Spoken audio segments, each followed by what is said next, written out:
Is Israel committing genocide on the Palestinians? Are you serious by asking this question? Are you serious? Do you consider yourself a serious journalist by asking such a question? According to Amnesty, who published a 296-page report published in December 2024, backed by forensic evidence, they say Israel is committing a genocide. Your response to that? It's a bunch of liars and lies. So you don't believe Amnesty, you don't believe Human Rights Watch, UN experts are discredited. Now some of Israel's most respected Holocaust scholars accuse your government of genocide, Jewish scholars. Professor Amos Goldberg, you know him well, I presume, a leading Israeli Holocaust historian, wrote, "Yes, it is genocide. It is difficult and painful to admit, but after 6 months of brutal war, we can no longer avoid this conclusion."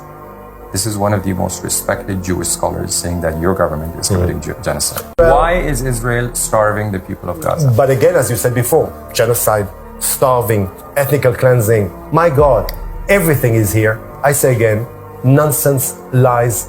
And honestly, sir, I accuse you of being an anti-Semite, anti-Israeli journalist, and this is what you are. Please continue. This is what you are. Did you just call me an anti-Semite for asking questions based because you don't on allow UN reports, on Amnesty reports, no based on sympathy, Human Rights Watch, UN experts, Israeli scholars? That's what you do right now. So now that's what you do. An anti-Semite? Yes, sir, I'm sorry. For asking questions about your war? If you accuse me, I'm asking questions. The Jewish I'm not accusing nation, you I'm of asking anything. you, yes, sir. What you're doing in this interview is a disgrace, sir. You're a disgrace to the profession of journalism.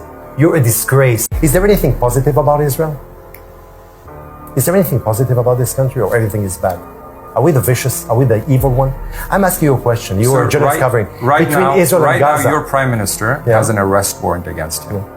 By the way, for war crimes, imagine, for starving a population.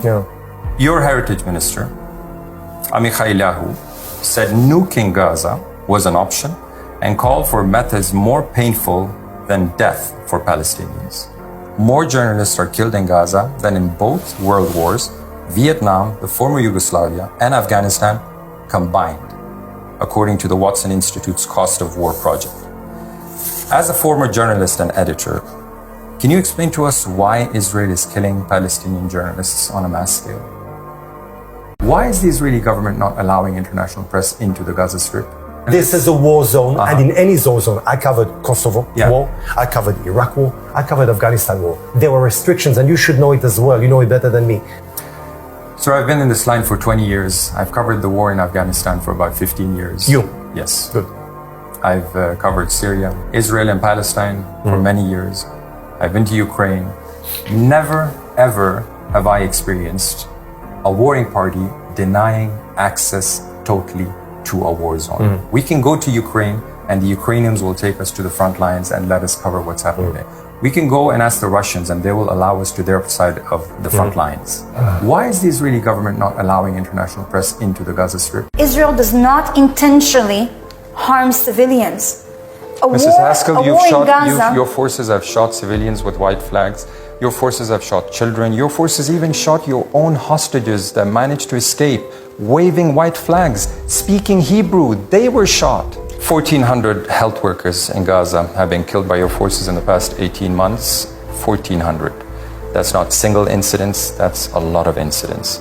Last month, IDF soldiers opened fire and killed 14 health and rescue workers, spraying them with bullets, then burying them with their cars in a mass grave along the road. Have any soldiers held accountable for the mass killing of 14 health workers?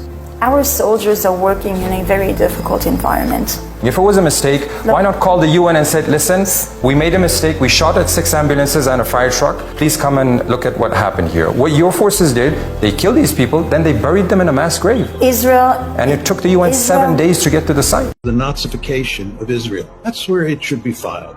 This is a country that's gone completely off the rails, and the more that you see it in operation, the more it looks like the Germans under Hitler. This is just hard to believe. We're talking about eradicating all of the Palestinians in Gaza, murdering them. This is hard to believe. Every child in Gaza is the enemy. You need to destroy their offspring to prevent them from creating more offspring.